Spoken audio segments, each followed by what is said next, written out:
उनसे मई 2022 में मुलाकात हुई, तो चूँकि मेरी क्रिमिनल प्रैक्टिस बहुत अच्छी है और उन पर फौजदारी मुकदमात बनना शुरू हुए थे, तो मैं उनकी लीगल टीम का हिस्सा बना। जितना जो है उनके साथ इंटरेक्शन होता गया, तो तब मुझे उनके ख़वास का पता चला कि ये पंजगाना नमाजी है।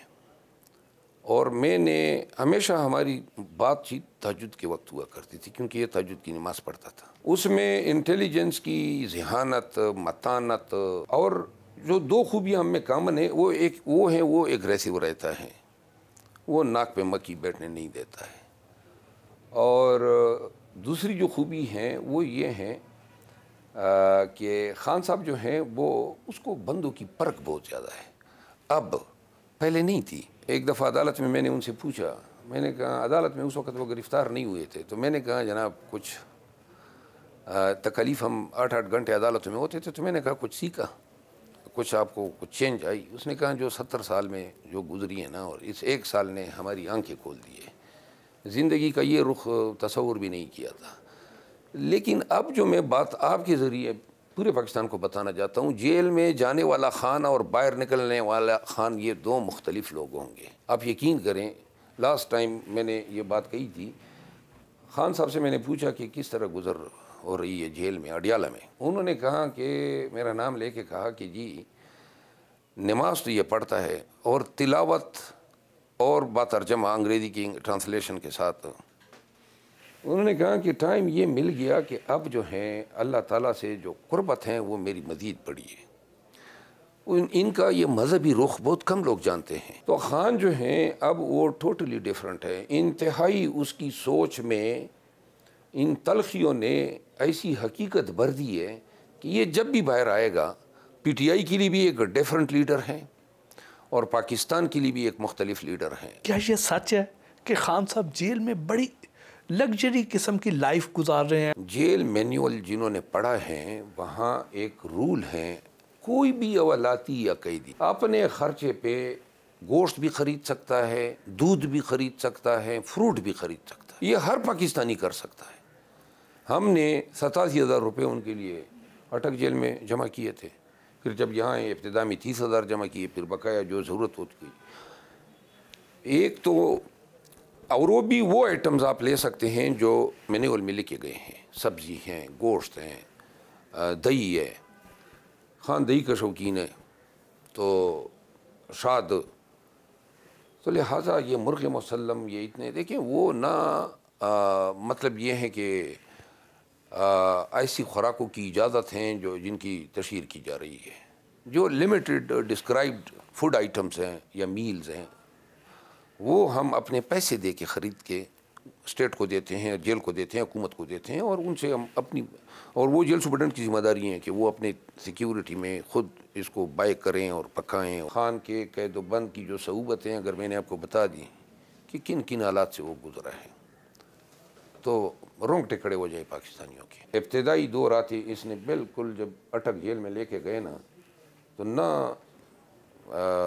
तकिया था, ना कोई मैट्रेस थी, नंगी ज़मीन पे उनको सुलाया गया। कीड़े मकोड़े इतने थे।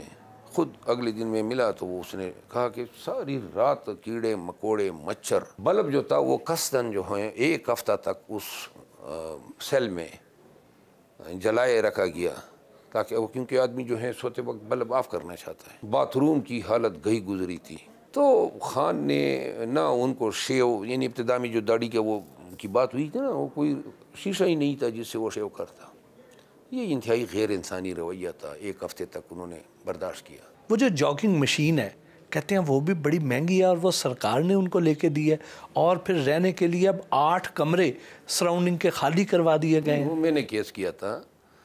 सरकार जो है, अब क्या कहूँ मैं आपको, ये जो मशीनें हैं ट्रेडमिल, इसके लिए हमने रिट की थी, इसमें एक ये भी हमने प्रेयर मांगी थी।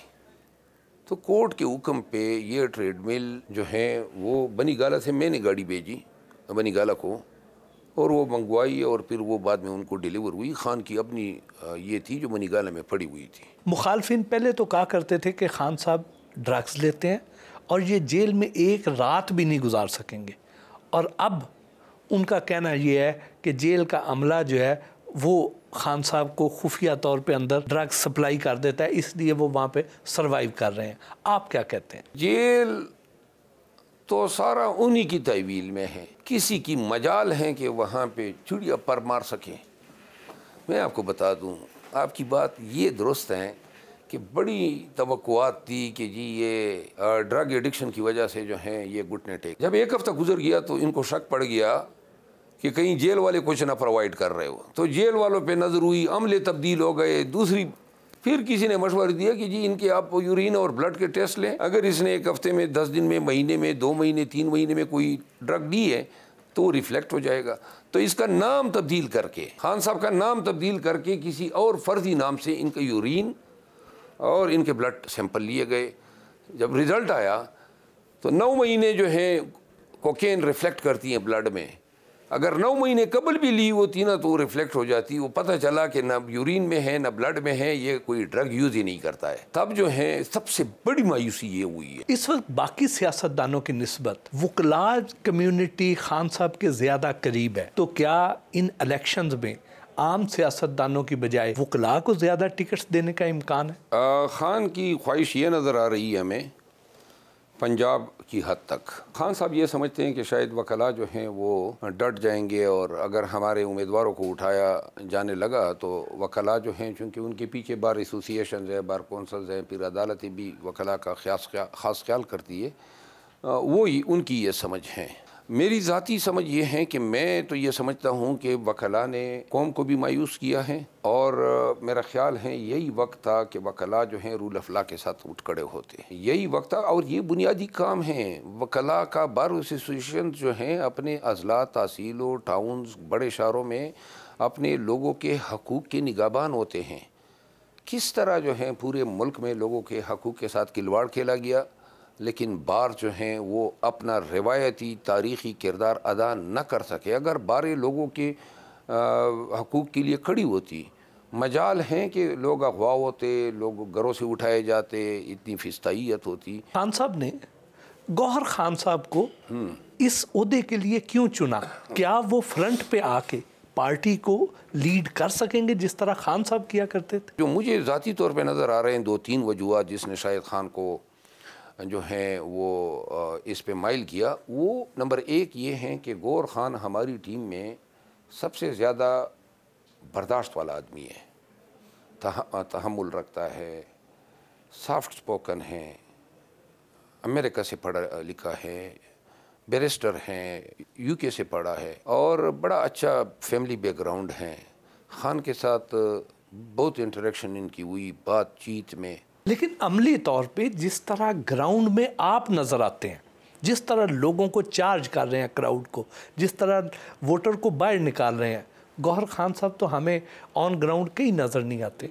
गौहर खान साहब का वक्त आएगा ना, अभी तो ये वो वक्त हैं, ये वो लम्हे हैं जिनमें हम अपने चेयरमैन को मुलविस नहीं करना चाहते।